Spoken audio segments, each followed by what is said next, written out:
All right, let's get over to DOGE. This is, funny, depressing, depending which way you want to look at it. Let's go ahead and put this up there on the screen.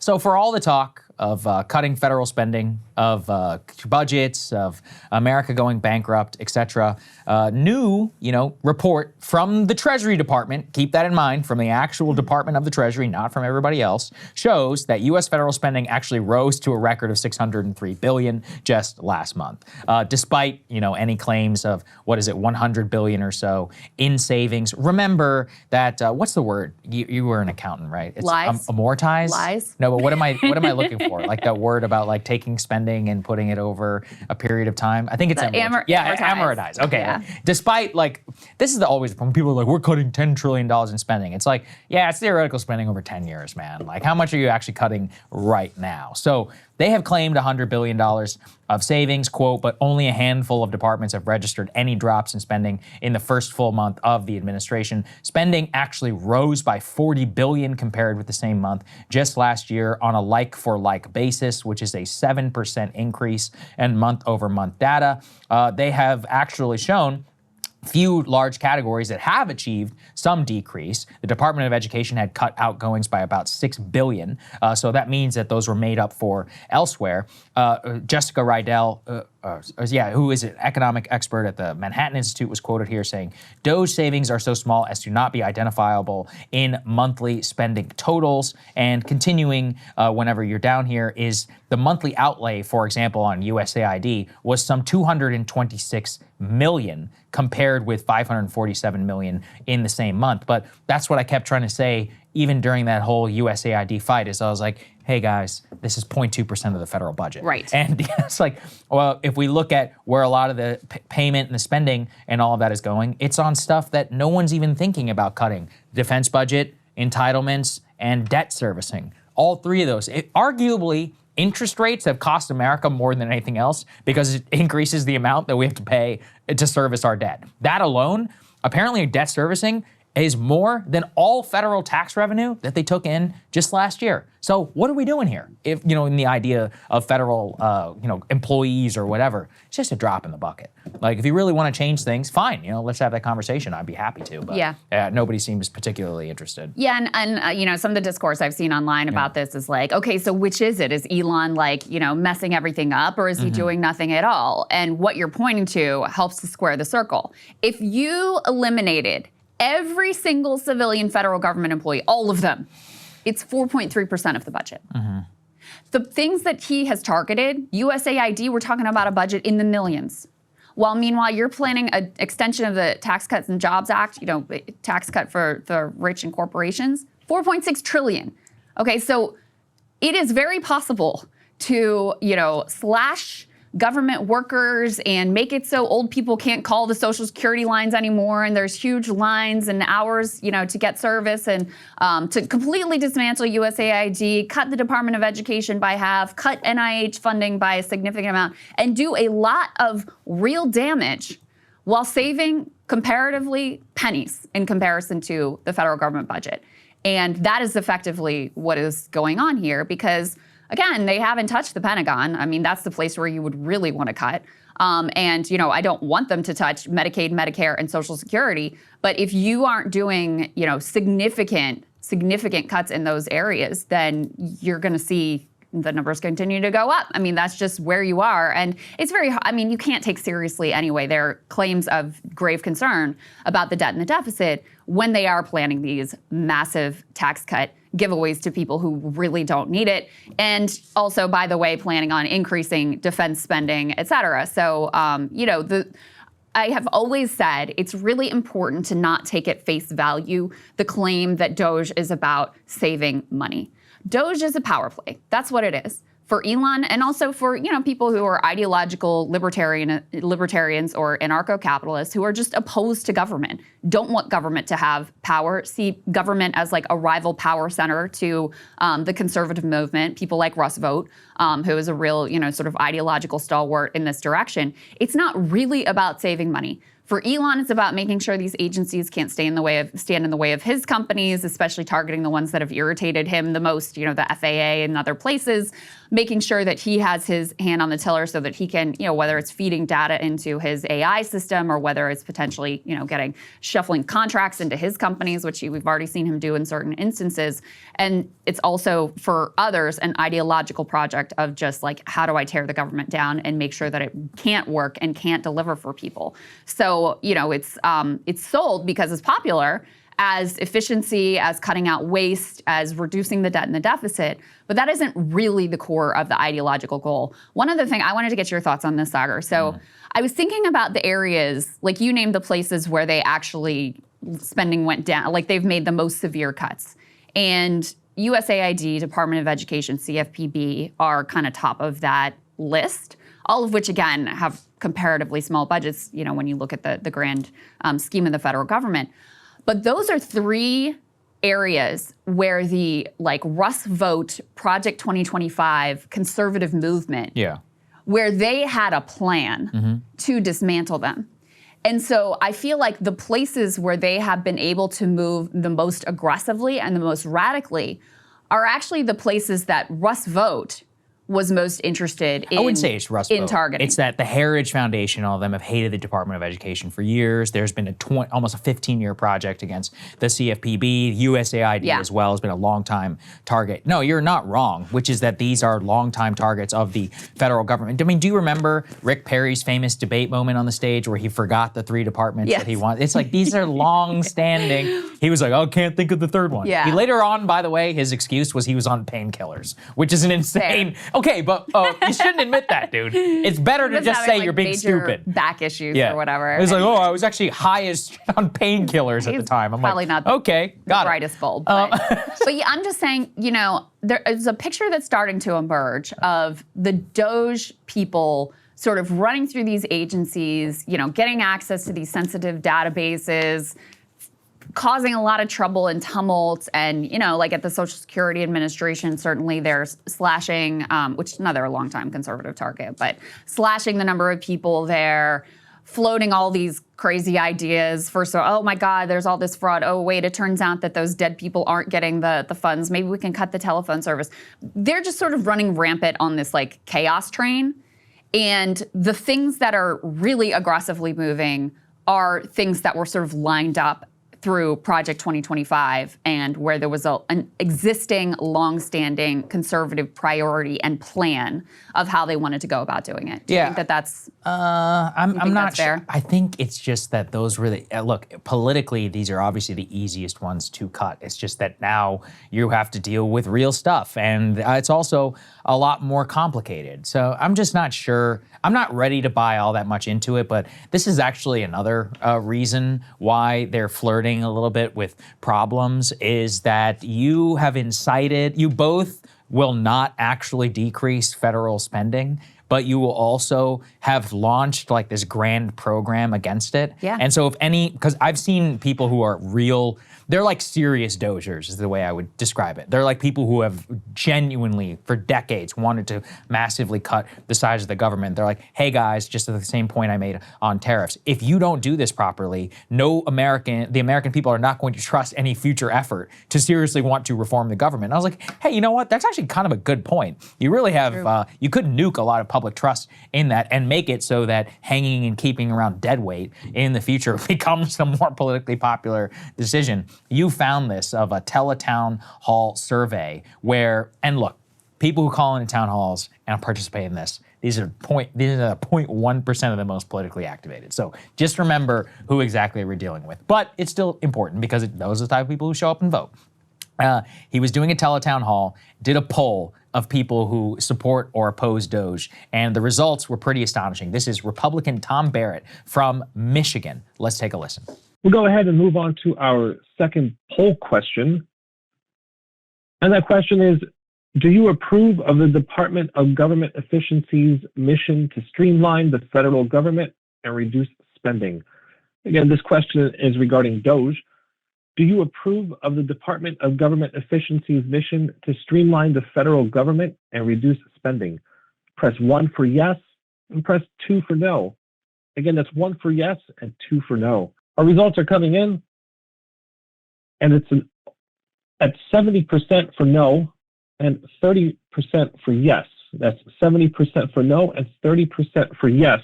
70% for no. So, yeah, that's a little bit of an issue there. Again, let's keep it. So, do we have his district information? Yeah, I just looked it up. Yeah. What According to R plus what? ChatGPT, this was Alyssa Slotkin's old district. It's a swing district. Okay. So he won it pretty narrowly, 50.3% of the vote. His opponent got 46.6%, and there's a libertarian who took the remainder of the vote.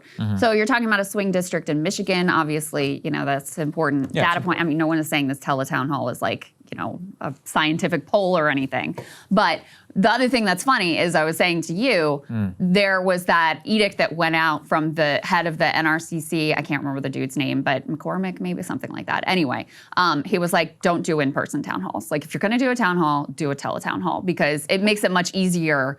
You can control who gets to ask questions. You don't have the specter of the crowd with signs and like yelling at you and whatever. And so he's taking that advice of like, oh, I'm not going to see these people in person, but I'll do my teletown hall. And even within the context of that is getting, a clip that gets played on shows like ours and passed around, et cetera. So it is kind of interesting. I mean, people are very activated and very concerned about this, and the impacts show up in more places than you would expect. We've talked about the federal parks, the national parks that are important to people and important to economies as well. And again, let's say you cut 10 park rangers that are like critical to the operation of that park. How much money did you say? A piddling amount. But the impact is really devastating to that area because the park can no longer function. You've got long lines to get in. You don't have people who are able to maintain it, or like there was an issue with like people getting locked in the bathroom and there's no one there to help them, et cetera. Some places had to stop taking reservations altogether because they were already short-staffed, and then further cuts came